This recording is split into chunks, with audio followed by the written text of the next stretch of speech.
तो जैसे कि लास्ट एपिसोड में हमने देखा था, जो कि यान होता है वो यानियो और उसके ग्रैंडपा से बोलता है कि मैं यहाँ से उस सैक्रिफाइस ब्रांच पर जा रहा हूँ, लेकिन तुम दोनों अपने घर पर ही इंतजार करो क्योंकि वहाँ पर काफ़ी ज़्यादा खतरा होने वाला है। जो सुनकर अब जो यानियो का ग्रैंडपा होता है वो किंग यान को रोकते हुए उससे बोलता है कि मास्टर किंग यान, आपको वहाँ पर जाना नहीं चाहिए क्योंकि जो हुआंग है वो बहुत पावरफुल है और अगर आप उसके हाथों लग गए तो वो आपको जिंदा नहीं छोड़ेगा। जो सुनकर यानी भी किंग यान को रोकते हुए उससे बोलती है कि ब्रदर किंग यान, ग्रैंडपा सही कह रहे हैं क्योंकि अभी आप इतने पावरफुल नहीं हो और वे लोग बहुत पावरफुल है, तो इसीलिए हम नहीं चाहते कि आपको कुछ हो, तो प्लीज़ वहाँ पर मत जाओ। जो सुनकर जो किंग यान होता है वो उन दोनों से बोलता है कि तुम दोनों को मेरी चिंता करने की कोई भी ज़रूरत नहीं है क्योंकि यहाँ पर कोई भी इतना पावरफुल नहीं है जो कि मुझे चोट पहुँचा पाए, और वैसे भी मैं महसूस कर सकता हूँ कि जो वो हुआंग है वो यहाँ पर आने वाला है, तो इसीलिए विलेजर को बचाने के लिए मुझे वहाँ पर जाना होगा। और इतना बोलकर अब जो किंग यान होता है वो वहाँ से जाने लगता है। जो यानियो होती है वो पीछे से चिल्लाते हुए किंग यान से बोलती है कि ब्रदर किंग यान, प्लीज़ वहाँ पर अपना ध्यान रखना। जिसके बाद अब हमारा जो व्यू होता है वो सैक्रिफाइस ब्रांच पर आ जाता है, जहाँ पर कि हम देखते हैं कि विलेज के सभी लोग वहाँ पर आ चुके होते हैं और वहाँ पर आकर अपने घुटनों पर बैठ के बोलते हैं कि मैसेंजर प्लीज़ अपेयर होइए क्योंकि हमारे विलेज के अंदर एक आउटसाइडर आ गया है और उसने हमारे विलेज के अंदर आकर जो हमारे विलेज का हेड था और जो उनका बिल लड़का था उन दोनों को ही मार दिया है। इसीलिए प्लीज़ मैसेंजर हुआंग यहाँ पर आइए और हम लोगों को आकर प्रोटेक्ट कीजिए। और उन लोगों के इतना बोलते के साथ ही हम देखते हैं कि वहाँ पर किसी के चिल्लाने की आवाज़ आती है, जो कि चिल्लाते हुए बोलता है कि तुम सभी लोग बहुत बड़े बेवकूफ़ हो, मैं आज इस जगह को डिस्ट्रॉय कर दूंगा। और उसके इतना बोलते हम देखते हैं कि ये पर्सन कोई और नहीं होता बल्कि किंग यान होता है, जो कि अब उस जगह पर अटैक कर उस जगह को पूरी तरह से डिस्ट्रॉय कर देता है। जो देखकर तो वहाँ पर जो विलेज के लोग होते हैं वे बहुत ज़्यादा घबराने लगते हैं और वे घबराते हुए बोलते हैं कि इसने तो सैक्रिफाइस ब्रांच को ही पूरी तरह से डिस्ट्रॉय कर दिया, क्या इसे हुआंग से डर नहीं लग रहा कि वो इसे यहाँ पर आकर मार देगा। मुझे लगता है कि ये जो पर्सन है ये डार्क पावर का यूज करता है, इसीलिए इसे लग रहा होगा कि यहाँ पर इसे कोई भी नहीं हरा पाएगा, लेकिन एक बार यहाँ पर मैसेंजर हुआंग को आने दो जो कि इसे आज जिंदा नहीं छोड़ेंगे। और उन लोगों के इतना बोलते हैं हम किंग यान को देखते हैं, जो कि अब उस जगह को देखने लगता है। वो उस जगह को देखते हुए अपने मन में सोचता है कि ये जगह एरे बनाने के लिए सबसे ज़्यादा अच्छी है और यहाँ पर मैं एरे बनाकर बहुत सारे बीस्टों को एक साथ ही ख़त्म कर पाऊंगा। और किंग यान के इतना सोचते के साथ ही अब हम देखते हैं कि वहाँ पर कोई पर्सन आने लगता है, जो कि वहाँ पर आते हुए चिल्लाते हुए बोलता है कि आखिर किसकी हिम्मत हुई जिसने कि हमारे सैक्रिफाइस ब्रांच को डिस्ट्रॉय किया। और अब उस पर्सन को वहाँ पर आता हुआ देखकर जो विलेजर होते हैं वे काफ़ी ज़्यादा खुश होने लगते हैं और वे खुश होते हुए बोलते हैं कि अरे वाह, सैंट हुआंग यहाँ पर आ गए, अब ये बच्चा नहीं बचेगा। जो सैंट हुआंग है वो उसे यहाँ पर काफ़ी अच्छे से पनिश करेंगे। और उन लोगों के इतना बोलते के साथ ही अब हम हुआंग को देखते हैं, जो कि वहाँ पर आने लगता है और वहाँ पर आते हुए बोलता है कि आखिर यहाँ पर क्या हुआ और ये जो सैक्रिफाइस ब्रांच था ये किस तरह से डिस्ट्रॉय हो गया।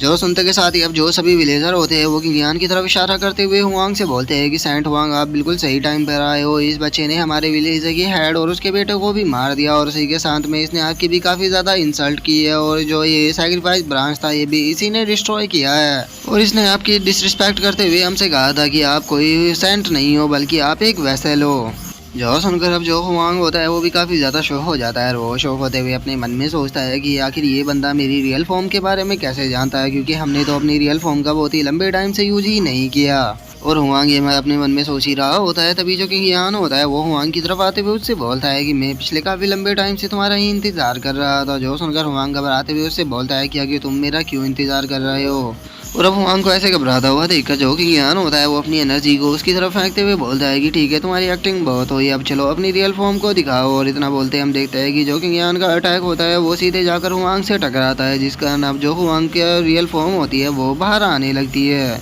जो देखकर जो विलेजर होते हैं वे भी बहुत ज़्यादा शौक हो जाते हैं और वे शौक होते हुए बोलते हैं कि वहाँ देखो जो सेंट हुआंग है, वे भी लगता है कि इस पर्सन को नहीं हरा पा रहे हैं, लेकिन एक मिनट रुको, जो सेंट हुआंग है आखिर उनका जो रूप है वो क्यों बदल रहा है। और उन लोगों को इतना बोलते हम देखते हैं कि जो हुआंग होता है वो एक वुल्फ में बदल जाता है, जिसे देखकर अब सभी लोग घबराते हुए बोलते हैं कि आखिर सेंट हुआंग कहाँ गए और ये इतना बड़ा वुल्फ यहाँ पर कहाँ से आ गया, कहीं ऐसा तो नहीं है कि जो सेंट हुआंग है वो सच में एक वुल्फ है। और उन लोगों के इतना बोलते के साथ ही अब हम हुआंग को देखते हैं, जो कि किंग यान के ऊपर विंड ब्लेड अटैक को करते हुए बोलता है कि बास्टर, तुम्हारी हिम्मत कैसे हुई मेरे ऊपर यहाँ पर अटैक करने की, मैं अब तुम्हें जिंदा नहीं छोड़ूंगा। और उसके इतना बोलते हम देखते हैं कि जो उसके विंड ब्लेड अटैक होता है वो किंग यान की तरफ जाने लगता है, लेकिन जो किंग यान होता है वो उसके विंड ब्लेड अटैक को बहुत ही आसानी से ख़त्म कर देता है। और वो उसके विंड ब्लेड अटैक को ख़त्म करते हुए बोलता है कि क्या तुम्हें लगता है कि तुम्हारा ये मामूली सा विंड ब्लेड अटैक यहाँ पर मुझे हरा पाएगा। जो देखकर अब जो हुआंग होता है वो वहाँ से घबराते हुए भागने लगता है और वो भागते हुए बोलता है कि ये पर्सन तो सच में बहुत ज़्यादा स्ट्रॉन्ग है। और अब उसे ऐसे भागता हुआ देखकर जो किंग यान होता है वो भी उसके ऊपर अटैक को कर देता है और हम देखते हैं कि जो उस हुआंग की टहल होती है वो वहीं पर ही कट जाती है।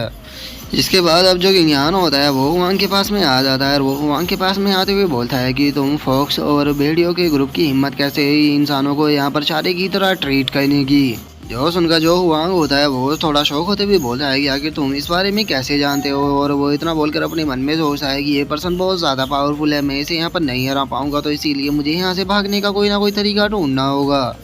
और इतना सोचकर अब जो हुआंग होता है वो विलेजरों से बोलता है कि मैं तुम्हारा सेंट हुआंग हूँ, इसीलिए मुझे प्लीज़ अपनी लॉयल्टी दिखाओ और अपने ब्लड को दो ताकि मैं इस पर्सन को यहाँ पर हरा सकूँ। और हुआंग की इस बात को सुनकर जो किंग होता है वो अपने ब्लेड को तैयार करते हुए उसे बोलता है कि क्या तुम्हें लगता है कि तुम्हारे इस रूप को देखने के बाद भी जो विलेजर है वो तुम्हारे ऊपर यकीन करेंगे।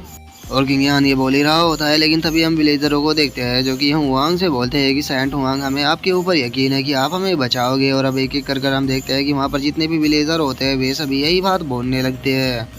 जो देखकर जो कि ज्ञान होता है उसे भी थोड़ा गुस्सा आने लगता है और वो गुस्से में अपने मन में सोचता है कि मैंने कभी भी नहीं सोचा था कि ये विलेजर इतने बड़े बेवकूफ़ हो गए कि इसकी रियल फॉर्म को देखने के बाद भी इसके ऊपर यकीन करेंगे। और किंग यान ये सोच ही रहा होता है, तभी जो हुआंग होता है वो हंसते हुए सभी विलेजरों से बोलता है कि मेरे प्यारे विलेजरों, मैं जानता था कि तुम मेरे ऊपर यकीन करते हो, अब तुम्हें टेंशन लेने की जरूरत नहीं है, ये ह्यूमन आज यहाँ से जिंदा बचकर नहीं जाएगा। और इतना बोलकर हम देखते हैं कि जो हुआंग होता है वो वहाँ पर किसी डीमन आर्ट का यूज करने लगता है और वो डीमन आर्ट का यूज करते हुए उन विलेजरों से बोलता है कि मुझे अपने ब्लड को दो और मैं तुमसे वादा करता हूँ कि जब तुम मर जाओगे तो मैं तुम्हारी सोल को भी प्रोटेक्ट करूंगा, मैं तुम्हारी सोल को भी कुछ नहीं होने दूंगा। और हुआंग के इतना बोलते अब हम विलेजरों को देखते हैं जिन्हें कि उस टेक्निक का यूज करने के कारण कुछ होने लगता है। वे सभी खुश होते हुए बोलते हैं कि हाँ, हम सेंट हुआंग को अपनी लाइफ देने के लिए तैयार है। और इतना बोलकर हम देखते हैं कि वे जो विलेजर होते हैं वो खुद को मारना शुरू कर देते हैं। वो जिनमें से कोई अपनी नस को काटता है, तो कोई अपने गले को, तो कोई अपनी स्वॉर्ड को अपने पेट के ही अंदर डाल रहा होता है। जो देखकर जो किंग यान होता है उसे और भी ज्यादा गुस्सा आने लगता है और वो गुस्से में अपने मन में सोचता है कि ये डैमिट बास्टर्ड यहाँ पर अपनी डीमन टेक्निक का यूज कर रहा है, जिससे कि इसने यहाँ पर सभी विलेजरों को मोहित कर लिया है। और अभी ये विलेजरों को भी नहीं पता कि ये यहाँ पर क्या कर रहे हैं और ये यहाँ पर खुद को अब सेक्रीफाइस कर देंगे, जिससे कि ये जो डीमन वुल्फ है ये और भी ज्यादा पावरफुल हो जाएगा।